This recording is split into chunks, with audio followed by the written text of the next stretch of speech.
You guys are a lot of people, eh? This is actually scary. It's my first time public speaking. But well, if it scares you, it's probably the thing you need to do. Let's spend our lives avoiding fear. We dodge discomfort like it's a threat. But what if fear isn't something to run from? What if it's a signpost? Hello, and thank you for coming. My name is Rafael Cantoli, and I'll be presenting on the importance of discomfort and why doing hard things shapes the pioneers of tomorrow. Think about it. The hardest decisions you've made, the ones that changed you, were they ever easy? Probably not. They probably made your hands sweat, your heart race, your voice shake, and yet you did them, and you came out different on the other side. That's not just a coincidence. That's the effect of discomfort, and it's something we rarely give ourselves a chance to experience nowadays. As you see, in today's world, instant gratification is everywhere. One tap and the food arrives. One click and the video plays. One scroll and the dopamine hits. We're addicted to ease, not because it's fulfilling, but because it's effortless. But here's the catch.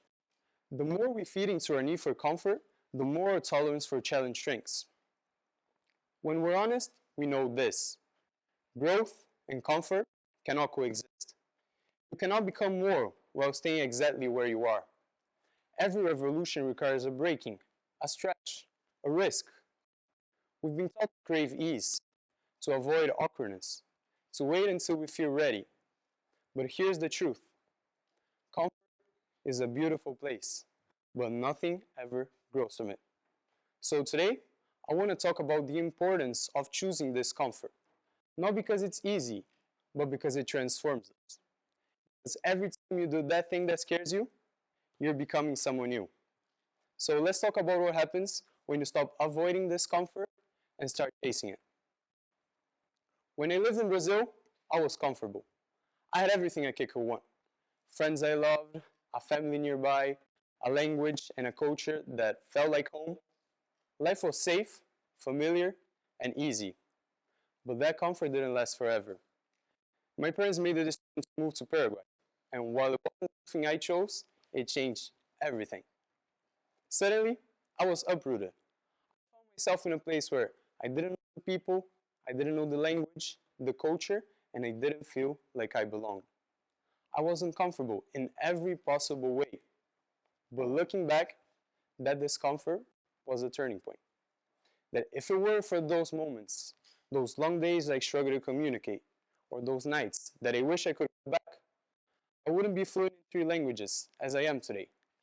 I wouldn't be so open to facing new challenges as I am now. I wouldn't keep the confidence, the resilience, or have the cultural awareness that I do now. I definitely wouldn't volunteer myself to be here delivering this speech just because it scared me. I wouldn't be the kind of person who chases discomfort instead of running from it. The truth is, discomfort built my identity. It is not the enemy, it's the GPS for growth. We live in a world that teaches us to chase comfort, to design our lives for convenience, predictability, and ease. But comfort, ironically, is where dreams go to die. It's where potential goes unnoticed. It's where change never knocks because you never open the door. We often think that courage means being fearless, but courage is really the decision to move forward in spite of fear, and discipline, the kind that builds leaders, innovators, pioneers, it's forged in the daily decision to lean into discomfort rather than run from it. And this isn't all just motivational fluff. No, there's real science behind it. Every time you do something that scares you, your brain lights up. It creates new neural pathways in a process called neuroplasticity, which is basically the brain's ability to rewire itself in order to adapt to new challenges and environments.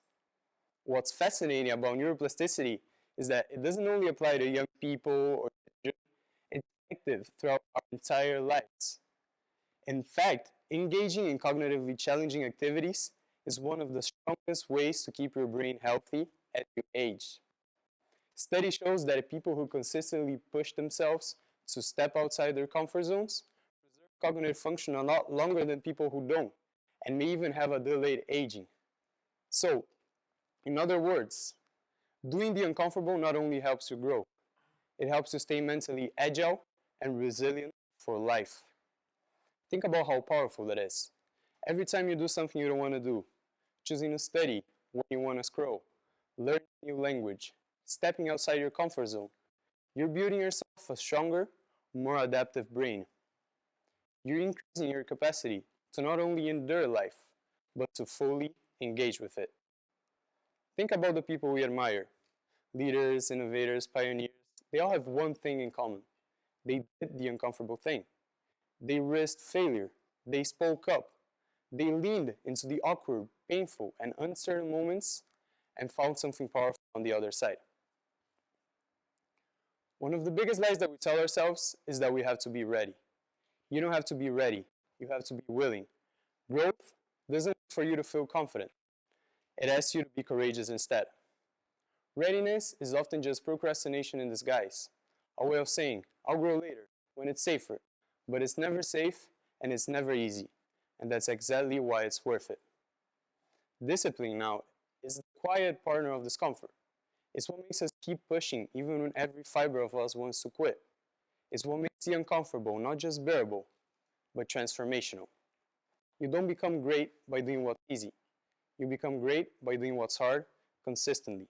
That's what separates those who wish from those who build. The pioneers of tomorrow will not be the ones who had it the easiest. They'll be the ones who risked failure, who spoke up, who rewrote the rules. They'll be the ones who embraced awkwardness, who said yes when it was easier to say no. So, here's my challenge to you. Start doing one uncomfortable thing every day. Speak up in that meeting. Step outside your comfort zone. Stay with silence. Walk into the unknown. And one day, you'll look back and realize that the hardest things you did were the ones that shaped you the most. Track your discomfort like it's a badge of honor. Because every moment you spend outside your comfort zone is a moment you're expanding who you are. And remember, discomfort is not a punishment. It's a path. And the future belongs to those brave enough. Thank you.